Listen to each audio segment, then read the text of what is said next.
In the scorching heat of the Syrian summer, a small band of Christian warriors found themselves trapped inside the ancient walls of Antioch. Beyond those massive fortifications stretched an endless sea of enemy soldiers, a Muslim army that seemed to cover the horizon itself. The year was 1098, and what would happen in the coming months would defy every known rule of medieval warfare. This is the story of faith, betrayal, and a single piece of metal that changed the course of the First Crusade forever. If you love detailed and historically accurate medieval stories like this, make sure to subscribe and support the channel. Also, drop a comment below telling us where you're watching from. Now let's step back in time to one of the most desperate and miraculous sieges in history. You're standing atop the walls of one of the most secure cities on earth. Antioch stretches across more than 3.5 square miles, protected by walls studded with 400 towers. The city had never fallen to a direct assault, not once in its long history. Now, from those same walls, the defenders watched the largest army they had ever seen. It was October 20th, 1097. The Crusaders had been marching east for over a year and had finally reached their greatest challenge. Inside the city, Yagisyan, the Seljuk governor, had spent months preparing for this day. He had stocked food, strengthened defenses, and sent urgent messages for reinforcements. He knew what was coming, and he was ready. But what made this siege different from any other in the Middle Ages were the sheer numbers involved. Historians estimate the Crusader army initially numbered between 60,000 and 100,000 people. That wasn't just knights in shining armor. It included 7,000 heavy cavalry, tens of thousands of infantry, priests, merchants, and even families who had sold everything to join the Holy War. By the time they reached Antioch, disease and desertion had already taken their toll. But according to Raymond of Aguilars, there were still around 100,000 armed men when the siege began, the largest European military operation since the fall of Rome. Antioch wasn't just another city. It was the key to the entire campaign. Whoever controlled it controlled the only safe route through the Syrian coastal mountains. If the Crusaders couldn't take Antioch, the First Crusade would fail completely. Yagisyan knew this. His tolerance for Antioch's Christian population vanished overnight. Fearing betrayal, he locked them inside the city, turning them into prisoners. The siege began brutally. The Crusaders surrounded the city, cut off supply lines, and launched repeated assaults. But as winter approached, it became clear this would not be a quick victory. By early 1098, their situation had turned dire. Starvation swept through the Crusader camp. Historical records suggest that 1 in 7 men died of hunger. That's 14,000 deaths out of an army of 100,000. Desertions became common, morale collapsed, and every failed attack only made things worse. Then came terrifying news. A massive relief army was marching from the east. Kabocha, the powerful Atabeg of Mosul, was bringing together an enormous Muslim coalition.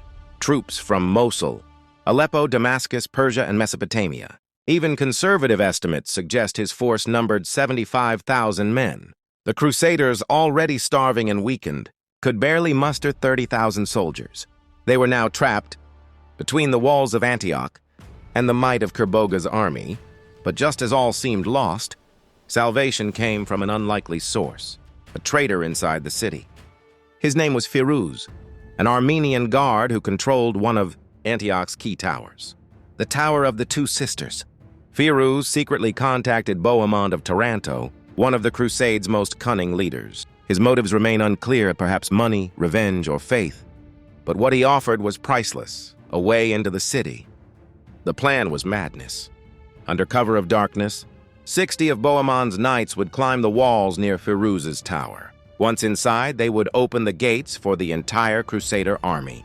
If they failed, they would die, and the crusade would end. On the night of June 3, 1098, as Kabocha's vast army approached from the east, the operation began. Firuz kept his word. The guards were gone. Bohemond's men climbed the walls, entered the tower, and opened the gates. At dawn, Antioch, the city that had never fallen to assault, was overrun. Yagisyan fled but was captured and killed. The Crusaders had achieved the impossible. But their joy didn't last long. Within days, Kabocha's forces surrounded the city. The Crusaders, now inside the walls, became the ones trapped. After 8 months of besieging Antioch, they were now besieged themselves. Inside the city were perhaps 20,000 to 30,000 Crusaders. Outside waited 60,000 to 75,000 enemy soldiers. Food was nearly gone. Disease spread fast. Desperation turned to despair. Then came an event that would change everything. A peasant named Peter Bartholomew began claiming he had visions of St. Andrew, who told him the Holy Lance, the spear that pierced Christ's side, was buried beneath the Cathedral of St. Peter in Antioch. At first, no one believed him. But when the Crusaders began digging, and Peter himself jumped into the pit and emerged holding a piece of iron, everything changed. Whether it was truly the Holy Lance or not didn't matter. What mattered was belief. That single moment reignited the army's faith. Hope returned. Armed with their newfound conviction, the Crusaders prepared for one final battle. On June 28, 1098, they marched out of Antioch carrying the Holy Lance, ready to face the impossible odds. And then the miracle happened. Kabocha's massive coalition fractured. His allies, fearful of his ambition, began abandoning him one by one. Panic spread through his ranks. What had begun as an unstoppable army turned into chaos.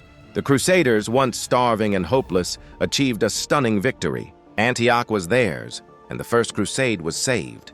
The Siege of Antioch proved that numbers alone don't decide battles. Faith, unity, and daring strategy can overturn even the darkest odds. The discovery of the Holy Lance, whether real or not, gave the Crusaders the strength to fight when logic said they should have fallen. Their victory reshaped the course of the First Crusade, opening the path to Jerusalem and changing the balance of power in the medieval Middle East for generations. It's a reminder that in history, victory doesn't always belong to the strongest, but to those who refuse to give up when all hope seems lost. If you enjoyed this deep dive into medieval warfare, make sure to like the video, subscribe for more, and tell us in the comments which battle you'd like to see next.